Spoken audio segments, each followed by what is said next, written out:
बिस्मिल्लाहिर्रहमानिर्रहीम, अस्सलाम वालेकुम। Myself Khizar Ahmad Usama MK preparation के प्लेटफॉर्म से आपसे मुखातिब हूँ। स्टूडेंट, जैसा कि आप जानते हैं कि हम जो लैंग्वेजेस हैं उसके ऊपर जो सीरीज़ है वो डिस्कस कर रहे हैं। इससे पहले हम C++ लैंग्वेज से रिलेटेड, प्रोग्रामिंग से रिलेटेड काफ़ी कुछ डिस्कस कर चुके हुए हैं। आज के सेशन के अंदर हम C लैंग्वेज का एक स्ट्रक्चर होता है जिसको हम कंट्रोल स्ट्रक्चर बोलते हैं, उसको डिस्कस करेंगे, उसकी टाइप्स को डिस्कस करेंगे, उसकी जो एग्जांपल्स है उसको डिस्कस करेंगे। तो सबसे पहले बात कर लेते हैं कंट्रोल स्ट्रक्चर की।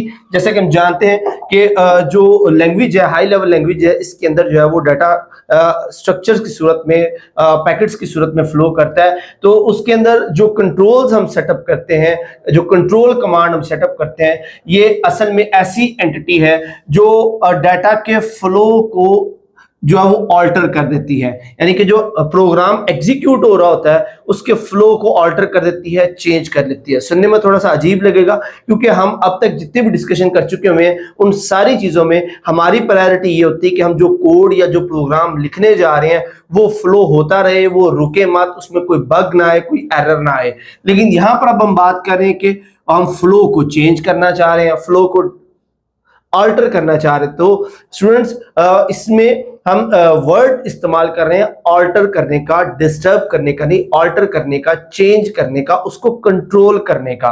तो हमें उसको कंट्रोल करने की जरूरत क्यों पड़ती है? उसको ऑल्टर करने की, यानी कि वो जो फ्लो चल रहा है उसको ऑल्टर करने की जरूरत पड़ती है बिकॉज ऑफ डिसीजन मेकिंग।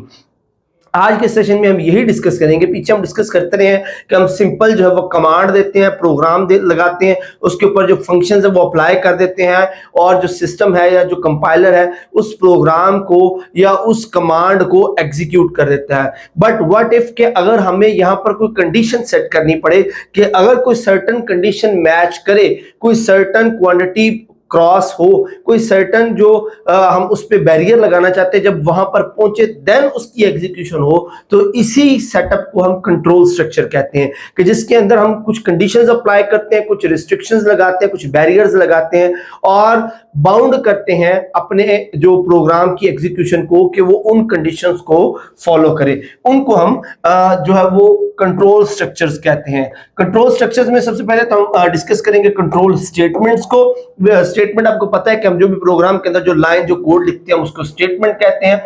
तो वो जो इंस्ट्रक्शंस होती हैं वो तब तक नहीं मूव करती। अब बात हम कर रहे हैं कंट्रोल स्टेटमेंट की। ये ऐसी इंस्ट्रक्शंस होती हैं वो आइडल रहती हैं, वो चेंज नहीं होती, एक्टिवेट नहीं होती जब तक कि उनकी जरूरत ना पड़े। और जब उनकी जरूरत पड़ती है वो हम कैसे पता लगाते हैं? जब तक कोई प्रॉपर जो टास्क है उसके लिए उसकी कंडीशंस जो है वो मीट ना करें। जब वो प्रॉपर टास्क मीट करता है देन वो कंडीशन या वो जो प्रोग्राम है या वो स्टेटमेंट है वो एक्टिवेट हो जाती है और एग्जीक्यूट होती है। और इस तरह की सर्टन जो स्टेटमेंट्स होती हैं जो प्रोग्राम को बाउंड करती हैं किसी कंडीशन के लिहाज से कि जब तक वो कंडीशन मीट ना करें तो वो स्टेटमेंट एक्टिव ना हो, इस तरह के स्टेटमेंट को हम कंट्रोल स्टेटमेंट कहते हैं। कंट्रोल स्टेटमेंट दो तरह की होती है, एक होती है कंडीशनल या सिलेक्शन स्टेटमेंट और दूसरी होती है रेपिटेशन या लूपिंग स्टेटमेंट। ये जो रेपिटेशन और लूपिंग स्टेटमेंट है ये इंशाल्लाह हम नेक्स्ट लेक्चर में डिस्कस करेंगे।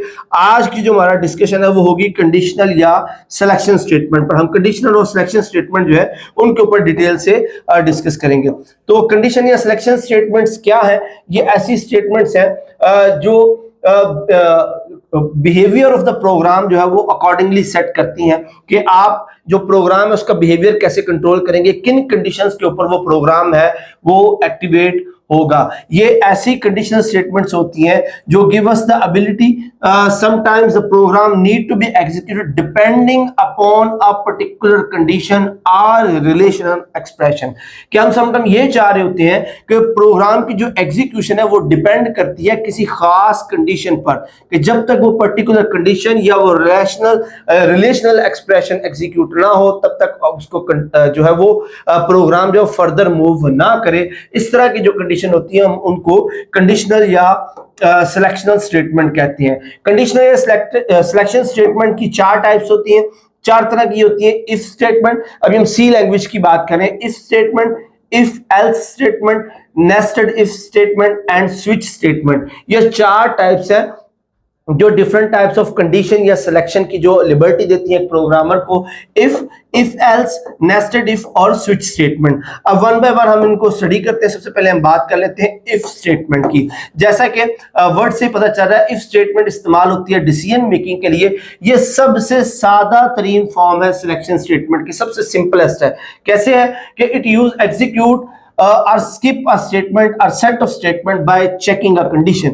ये एक कंडीशन हम इस पे अप्लाई कर देते हैं कि जब तक वो कंडीशन ट्रू ना हो तो वो फर्दर जो है उसको जो कंडीशन होती है उसको एग्जीक्यूट नहीं करता। यानी इसमें होता ही है कि हम एक कंडीशन अप्लाई करते हैं, अगर वो कंडीशन मीट करे तो एक सर्टेन स्टेटमेंट जो है वो एग्जीक्यूट हो जाएगी। अगर कंडीशन मीट नहीं करेगा तो वो उस स्टेटमेंट को स्किप कर देगा, प्रोग्राम आगे की तरफ चल पड़ेगा। इसके सिंटैक्स की बात करें तो इसका सिंटैक्स जो है वो कुछ इस तरह से लिखा जाता है कि ये देखिए जी, इफ और इसके आगे हम वो कंडीशन लिखते हैं जिसपे हम चाह रहे हैं कि प्रोग्राम जो वो डिसीजन बनाए, और उस कंडीशन के बाद जिस स्टेटमेंट को हम एक्टिवेट करना चाहते हैं वो स्टेटमेंट हम यहाँ एंड पे लिखेंगे। यानी कि यहाँ पर कंडीशन आएगी, जो कंडीशन ये डिसाइड करेगी कि ये स्टेटमेंट ऑन होगी या नहीं होगी।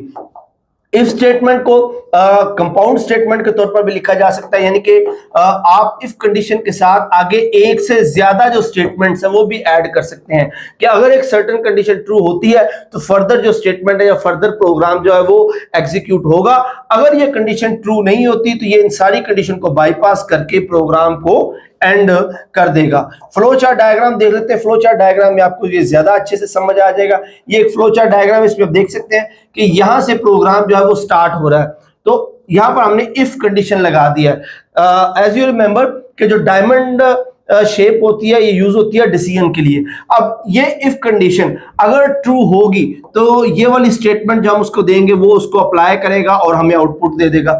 बट अगर ये कंडीशन फॉल्स होती है तो ये इस स्टेटमेंट को स्किप करके रेस्ट ऑफ द कोड यानी कि आगे फर्दर जो वो मूव कर जाएगा। तो इसको हम सिंपल इफ स्टेटमेंट कहते हैं कि अगर ट्रू हो तो स्टेटमेंट जो है वो एग्जीक्यूट होगी, अगर ट्रू नहीं तो उसको स्किप करके ये आगे की तरफ चला जाएगा। इसकी एक एग्जांपल है, ये फर्दर तो आप जानते हैं हम काफी तरह डिस्कस कर चुके हैं। अब हम चाह ये रहे हैं कि 50 वाला डिजिट जो हम डिजिट एंटर करें, अगर वो 50 से बड़ा हो तो प्रिंट करो, अगर 50 से बड़ा नहीं है तो प्रिंट मत करो। अगर वो 50 से बड़ा है तो वो प्रिंट हो जाएगा, अगर 50 से बड़ा नहीं तो स्किप करके आगे की तरफ चल पड़ेगा। एक और एग्जांपल है, इनको आप अपने प्रैक्टिस के लिए देख सकते हैं। दूसरी जो टाइप है स्टेटमेंट की वो हमारे पास आ जाती है इफ एल्स स्टेटमेंट। अब इसके अंदर थोड़ी सी मॉडिफिकेशन ये है कि अब हम इसके अंदर दूसरी कंडीशन प्रोवाइड कर रहे हैं। वहां पर आपने देखा जो इफ स्टेटमेंट है उसके अंदर कोई दूसरी कंडीशन नहीं है।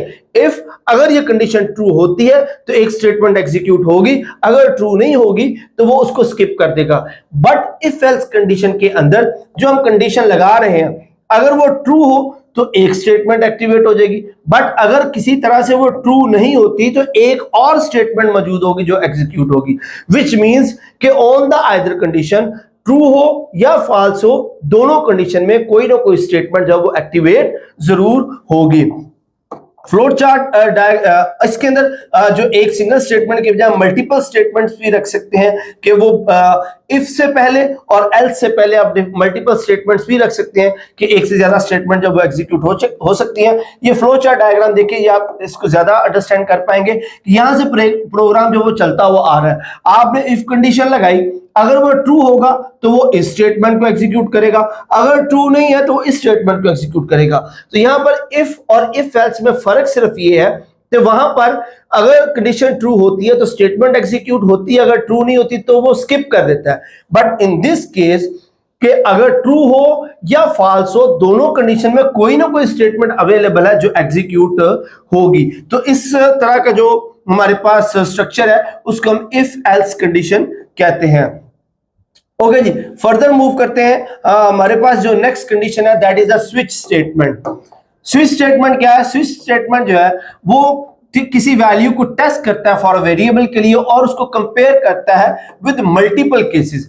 अब इस केस में हम क्या करेंगे, आप उसको कोई इनपुट देंगे और वो उस इनपुट को अपने पास मौजूद टेस्ट केसेस के साथ चेक करेगा, कंपेयर करेगा। अगर उसका मैच उसको मिल जाएगा तो वो आउटपुट दे देगा, अगर उसको उसका मैच नहीं मिलेगा तो वो आउटपुट प्रोवाइड नहीं करेगा। It is just like a multiple choice question कि आपके पास 4 ऑप्शन है, केस स्टडी के आपके 4 केसेस हैं, जो आपके पास इनपुट आई, आप उन चारों के साथ उसको मैच करते हैं। अगर आप उसका मैच मिल जाए वो आपको ऐसे आउटपुट मिल जाएगा, बट अगर मैच नहीं मिलता तो आपको आउटपुट नहीं मिलेगा। तो इस तरह के केस को हम जो है स्विच स्टेटमेंट कहते हैं। Once the case match is found, a block of statement associated with the particular case is executed. अब इसमें फर्क ये पड़ता है कि अगर वो केस जो है वो उसको मिल जाता है, अगर वो केस उसके साथ मैच हो जाता है, तो वो एक पर्टिकुलर स्टेटमेंट जो उस मैच केस के साथ एसोसिएट होगी वो एक्टिवेट हो जाएगी। अब इस केस के अंदर जरूरी नहीं है कि एक ही स्टेटमेंट हो,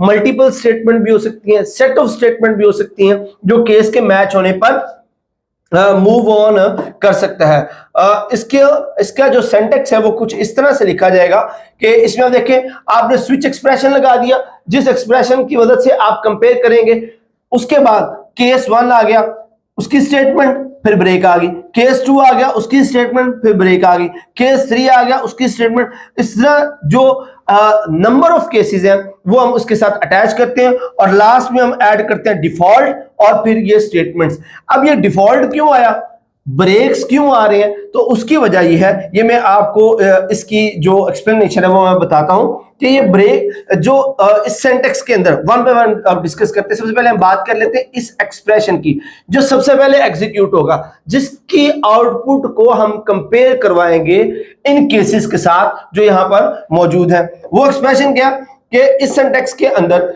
जो एक्सप्रेशन है appears with in the switch statement, उसको हम लिखेंगे स्विच स्टेटमेंट के अंदर। The expression is first evaluated and then the value returned by the expression is compared with the value of constant given in the each case।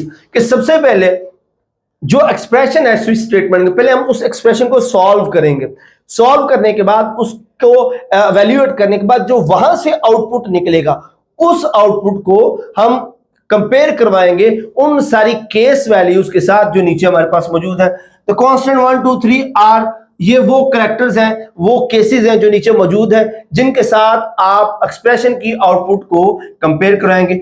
The break statement in each case is used to exit from switch body, कि अगर आप break case इस्तेमाल नहीं करते तो case 1, case 2, case 3, तो वो case 3 के बाद अगर ब्रेक नहीं आएगी तो वो उसी केस को दोबारा एग्जीक्यूट करता जाएगा, उन्हीं केसेस पे दोबारा चलता जाएगा, उस केस बॉक्स से बाहर ही नहीं आएगा। अच्छा जी, यहां पर लास्ट में जी कीवर्ड डिफॉल्ट इस्तेमाल करते हैं कि अगर कीवर्ड डिफॉल्ट इस्तेमाल हम नहीं करेंगे तो वो जो जितने हमारे केसेस हैं वो दोबारा से पहले केस के पास स्टार्ट हो जाएगा। इसको आप जरा देखते हैं ब्लॉक डायग्राम के अंदर, इससे आपको ज्यादा अच्छे से समझ आएगी। यहां पर देखिए, ये हमारे पास जो प्रोग्राम है वो यहां से स्टार्ट हो रहा है,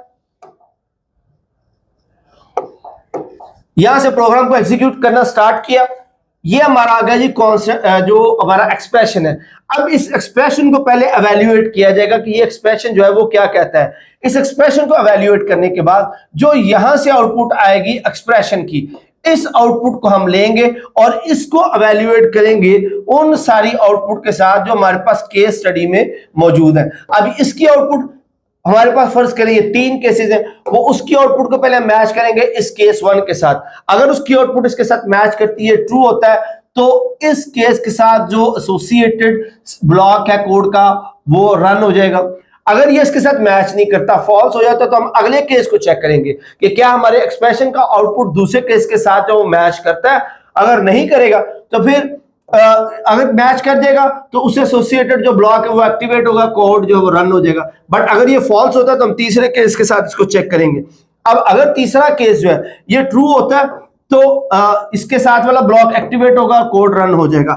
अब अगर ये फॉल्स हो जाता है और तो हमारे पास लास्ट में डिफॉल्ट कोड पड़ा होगा, ये उसको एक्टिवेट कर देगा। अब यहां पे आप समझें कि ये डिफॉल्ट कोड ऐड करने की अहमियत क्या है। फर्ज करें हम यहां पे डिफॉल्ट कोड ऐड नहीं करते तो केस 3 भी जो है उसका आउटपुट भी फॉल्स मिलता है, तो देन क्या होगा, यहां पर हमारे पास कोई पाथ नहीं है जो इसको कोड को आगे रन करवा सके। तो उसकी कंडीशन क्या निकलेगी, उसकी दो सूरतें निकलेंगी, या तो कोड एरर देके यहीं पे बंद हो जाएगा, या ये दोबारा से केस 1 को चेक करने लगेगा और यही सिलसिला जो वो दोबारा शुरू हो जाएगा और अगेन एंड अगेन इसी लूप में वो घूमता रहेगा।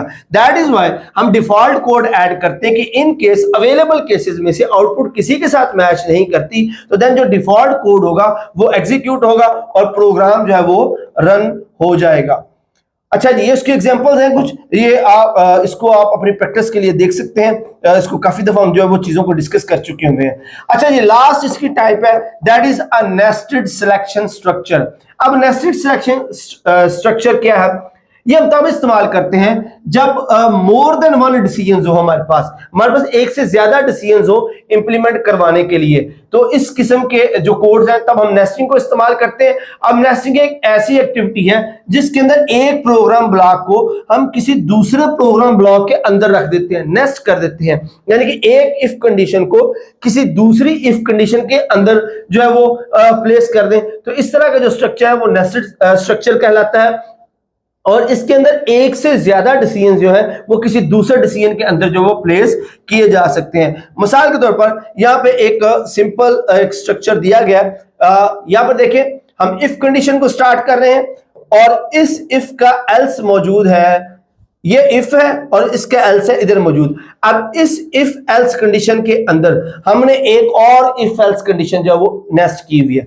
ये इफ एल्स है पहले वाला और उसके अंदर एक इफ एल्स इसके एल्स से पहले है और एक इफ एल्स उस एल्स के बाद है। तो आप देख सकते हैं कि इफ कंडीशन में एक और इफ एल्स कंडीशन है और एल्स कंडीशन के अंदर एक अलग से इफ एल्स कंडीशन है, यानी कि डबल जो है वो डिसीजंस हैं इनके अंदर। और इस तरह के जो स्ट्रक्चर है उसको हम नेस्टेड स्ट्रक्चर कहते हैं। और ब्लॉक डायग्राम में देखें, यहां पर आप देख सकते हैं इसको कि आप प्रोग्राम को स्टार्ट करवाते हैं और हमारे पास एक इफ कंडीशन आ गई, ये हमारा पहला जो डिसीजन आ गया। अब अगर तो ये ट्रू होता है तो जो अगली इफ बॉडी है वो इस्तेमाल हो जाएगी, अगर ये फॉल्स होता है तो अगेन एक कंडीशन आ गई, इसमें फिर इफ एल्स की कंडीशन आ गई और यहां से जो भी रिजल्ट आएगा वो यहां पर एग्जीक्यूट होगा। तो यू कैन सी कि एक डिसीजन की जो आउटपुट है उसके आगे एक और डिसीजन लगा हुआ है, चाहे वो ट्रू की तरफ हो चाहे वो फॉल्स की तरफ हो। तो इस सूरत-ए-हाल को, इस तरह के जो स्ट्रक्चर होता है उसको हम नेस्टेड स्ट्रक्चर कहते हैं, जिसमें एक से ज्यादा जो डिसीजंस हैं वो इस्तेमाल किए जाते हैं। ये इसकी एग्जांपल्स हैं जो आप अपनी प्रैक्टिस के लिए देख सकते हैं। ओके जी, लास्ट में इन तीनों का जो एक आपस में एक कंपैरिजन है, if statement, if else statement और switch case statement. If statement के अंदर हमने देखा था कि अगर सिचुएशन ट्रू होती है तो एक स्टेटमेंट जब वो एग्जीक्यूट होगी, अगर वो ट्रू नहीं होती तो वो उस स्टेटमेंट को स्किप करके कोड आगे बढ़ जाएगा। इफ एल्स स्टेटमेंट की बात करें तो इसमें इफ अगर कंडीशन ट्रू होती है तो तब भी एक स्टेटमेंट एग्जीक्यूट होगी, अगर फॉल्स होती है तो तब दूसरी स्टेटमेंट जो वो एग्जीक्यूट हो जाएगी। लास्ट में हमारे पास स्विच केस है, इसके अंदर हम एक आउटपुट को जो बाकी केसेस हमारे पास पहले से मौजूद केसेस हैं उनके साथ कंपेयर करते हैं और कंपेयर जिसके साथ कंपैरिजन फिट बैठता है वो वाली स्टेटमेंट जो वो उसको एग्जीक्यूट करते हैं। So that's it for the session. इसके बाद हमारे पास कुछ प्रैक्टिस एमसीक्यूज हैं, उनको डिस्कस कर लेते हैं।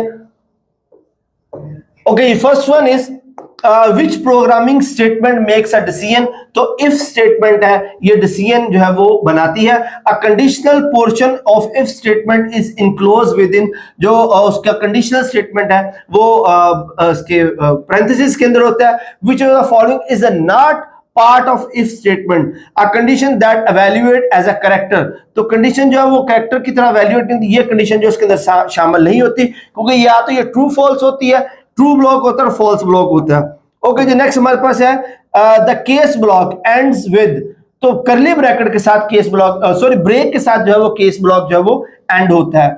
What is the output of the following code. यहां पर एक कोड दिया गया, उन्होंने पूछा ये इसकी आउटपुट क्या होगी। कहते इफ 1 इज इक्वल टू 1, ये डबल इक्वल्स की जो ऑपरेशन है ये इक्वालिटी ऑपरेशन है। तो if 1 is equal to 1, 2 is equal to 3, print good else print bad. अब देखिए ये दरमियान में जो ये पैरेलल लाइंस है ये एक्चुअली और ऑपरेशन है। और ऑपरेशन मींस के दोनों में से कोई एक साइड से भी हमें जो एक आउटपुट भी ट्रू मिल गई तो हमारे पास ट्रू जो है वो कंडीशन जो वो ट्रू होगी। तो अब चूंकि ये वाली कंडीशन ट्रू है, ये फॉल्स है, तो एक कंडीशन ट्रू मिल गई, दैट मींस कि हमारी इफ वाली ट्रू कंडीशन जो हमें मिल जाएगी, दैट इज गुड। तो good will be the right answer. So that's it for the session. Hopefully ये सेशन आपके लिए बड़ा मुफीद रहा होगा। अगर आपके जहन में कोई क्वेश्चंस है तो आप कमेंट सेक्शन में पूछ सकते हैं। नेक्स्ट सेशन तक के लिए अपना बहुत सारा ख्याल रखिएगा। अल्लाह हाफिज।